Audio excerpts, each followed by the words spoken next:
貧乏人なの？お金、恵んであげようか？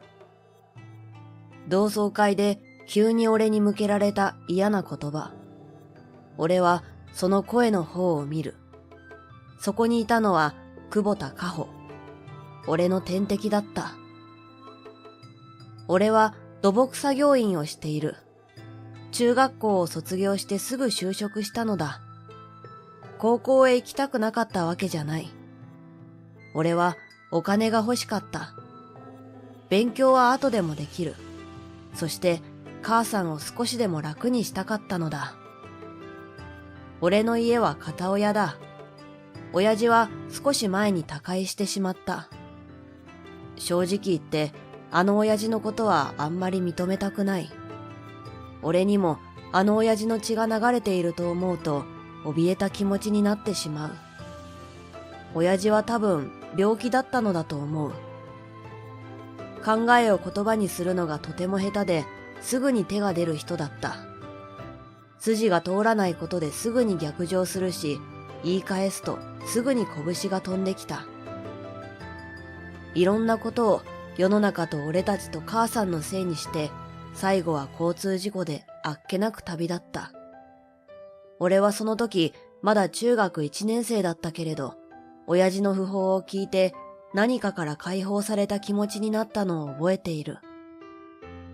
少しの保険金が入ったけれど、とても俺と妹の進学には足りない金額だった。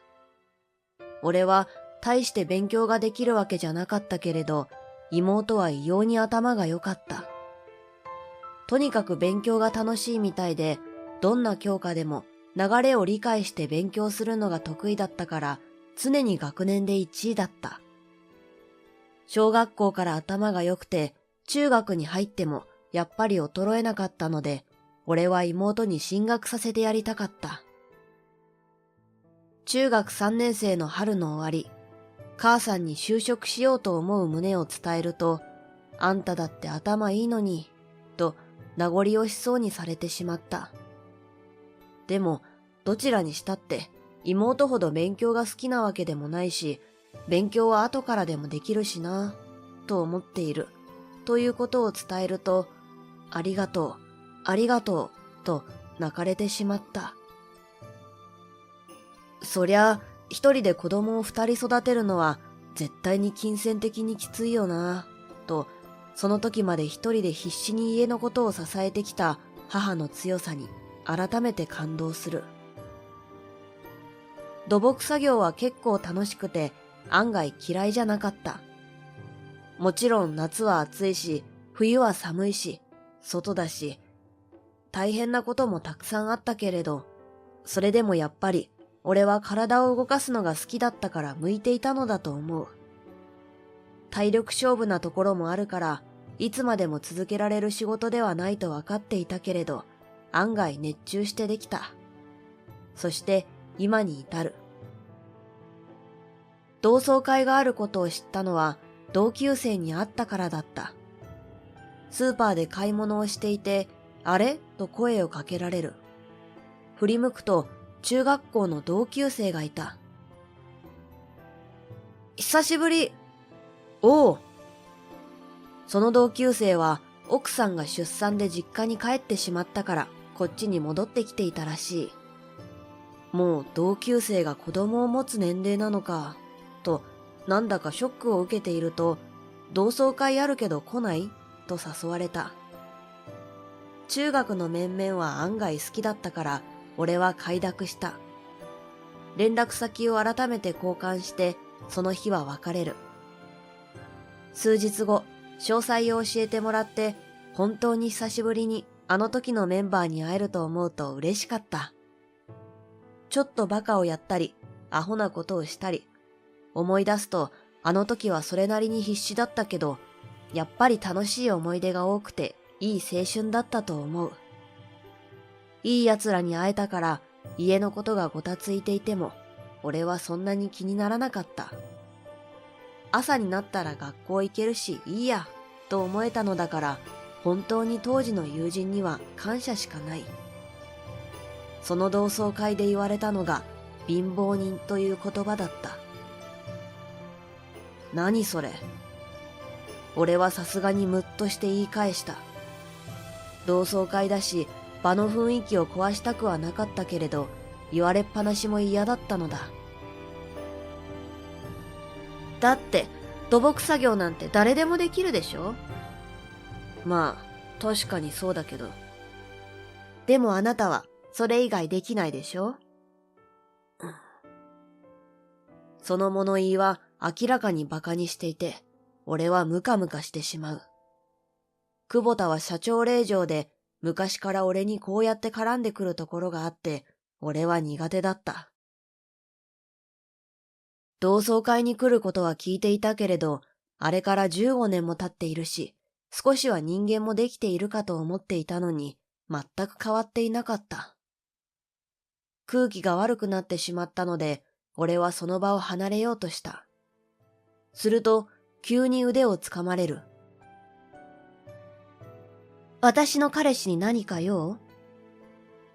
え？と思ってみると、そこには俺の彼女の明穂がいた。周りがざわついている。まあ確かにざわつくよなと思う。友達が久保田に耳打ちする。ミスユニバース候補だった？そう。俺の彼女はミスユニバース候補だった。だから、やっぱり普通の人に混ざるとかなり目立つ。モデルの仕事もしているから当たり前のように美人だ。私の彼氏をあんまりいじめないでね。そう言って久保田にウインクする明穂。おそらくマウントを取りに来たのに、むしろやり込められた久保田は怒り始めた。何それ。低い、暗い声で言われる。なんで？貧乏人がこんな美人な彼女作れるのよ。やらせかなんかでしょ？貧乏人？彼が？明穂がきょとんとした顔で言う。彼はどう考えても貧乏じゃないですよ。あ、言っちゃった。あんまり大っぴらにしてないのに。どういうことよ。今度は焦り始める久保田。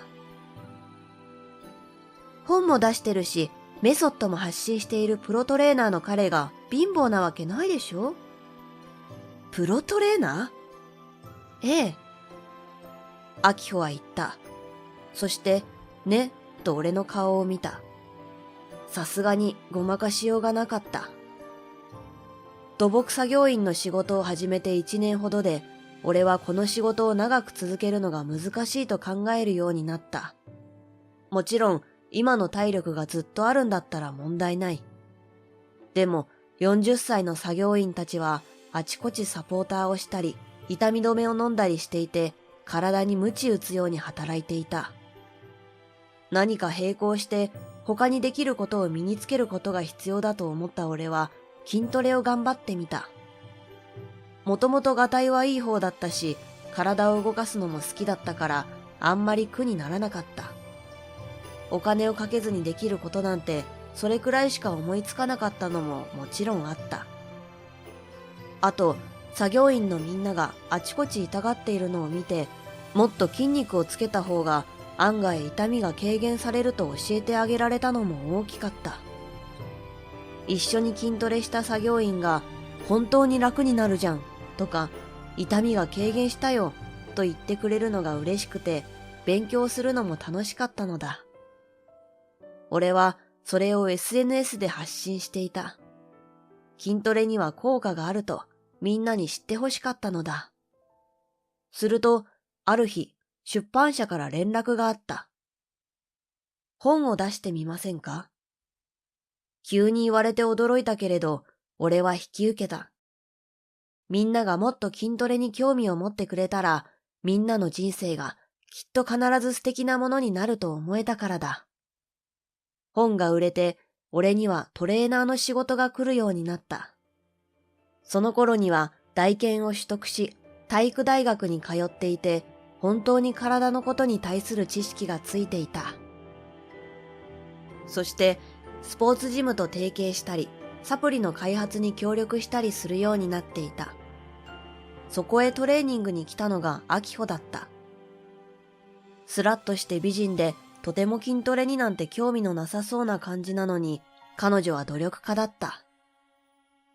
その姿に俺は惹かれていたけれど、こんな美人が俺のことを好きになるわけもないと思って恋心はしまっていた。けれど、半年のメニューが終わる最終日に彼女に気持ちを打ち明けられて、俺は舞い上がりつつ、ぜひにと交際を申し込んだのだった。お金持ちなの？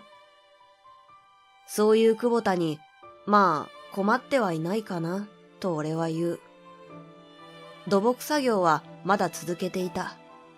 中卒の俺を拾ってくれて、大学に通いながらも仕事をさせてくれた恩を返したかったからだ。もちろん、もう30歳で、昔のようには働けていないけれど、まだあと数年は働く予定でいる。本当にきつくなったらトレーナーの仕事に切り替えなくちゃいけないけれど、案外あのガテン系の明るい感じが嫌いじゃなくて楽しんで働いている。ついでに今でも腰を痛めそうな動き方をしているやつとか、膝を痛めそうなやり方をしているやつに動きの指導をしていて、うちの会社はぎっくり腰などの事故が業界内でもびっくりするくらい少ないことはちょっとだけ自慢だ。金銭的にもマウントを取れなくなったことを理解した久保田は走って会場を後にしてしまった。俺は同級生に書籍のペンネームを聞かれ答えると、お前が？と驚かれる。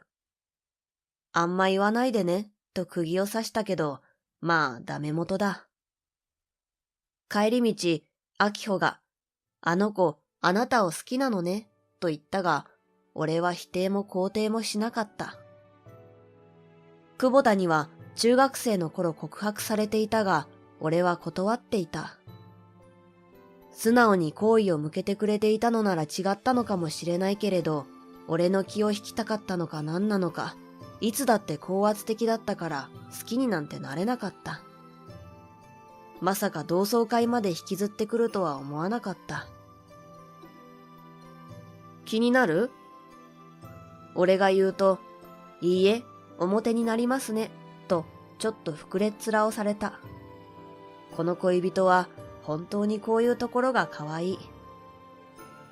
心配しなくても、アキホ一筋ですよ、と言うと、だったらよろしい、と満面の笑みを見せられた。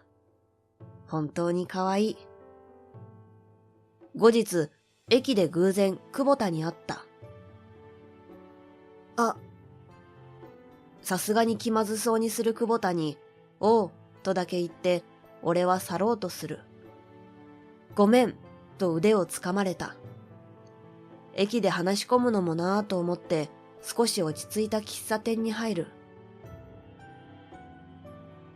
あたし、ごめん。そう言って、塩らしく頭を下げるその姿が少し意外に感じる。あたし、ずっと好きで。そう言って、久保田は話し始めた。中学生の時、お高く泊まっていて、少しみんなに敬遠されていた彼女に、俺は普通にしていたこと。自分は当たり前のように、親の金で進学すると思っていたけれど、俺は自分の人生を自分で考えて決断していて、すごいと思っていたこと。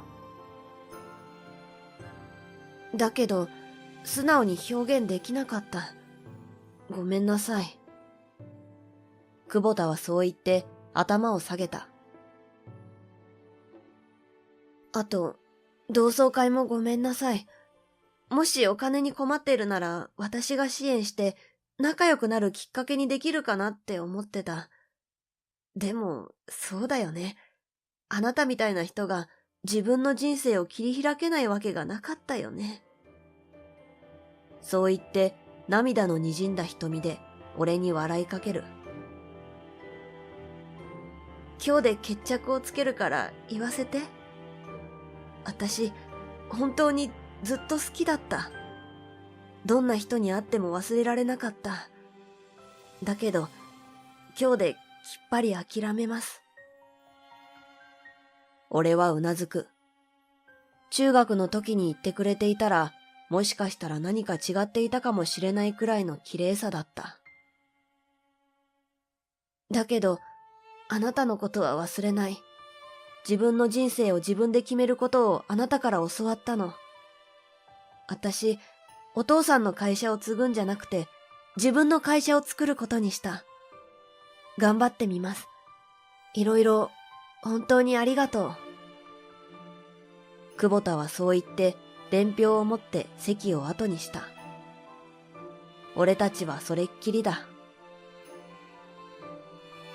お父さん、お母さん。俺と明穂は生まれた赤ん坊に一生懸命先に自分を呼ばせようとしていた。その時に明穂がテレビを指さして言った。あの子だ。そこに映っていたのは久保田だった。新進気鋭のアパレル社長として取材を受けていた。女の子が痩せすぎなくても可愛くて綺麗に着られる服を作っています。テレビのインタビューでそう答えていた。どうやら成功しているみたいだ。俺が考えにふけっていたのを明穂が見とがめた。焼き餅。嘘でしょ？絵に描いたようなこの幸せの中で焼く？俺は笑う。でも、本当に綺麗になったね。まあ、そうかもね。焼きも。何を言ったら正解になるんだよ。パー！赤ん坊が言った。今、俺のこと呼んだよな。ちょっとずるい。ママも呼んで、ママも。赤ん坊の鼻先に額をすりつけて自分を呼ばせようとする妻に苦笑しつつ、本当に自分の人生は自分で切り開くものだと思った。小さな小さな手が俺に向かって伸ばされる。俺は妻ごと子供も抱きしめて一生大切にすると誓いを新たにしたのだった。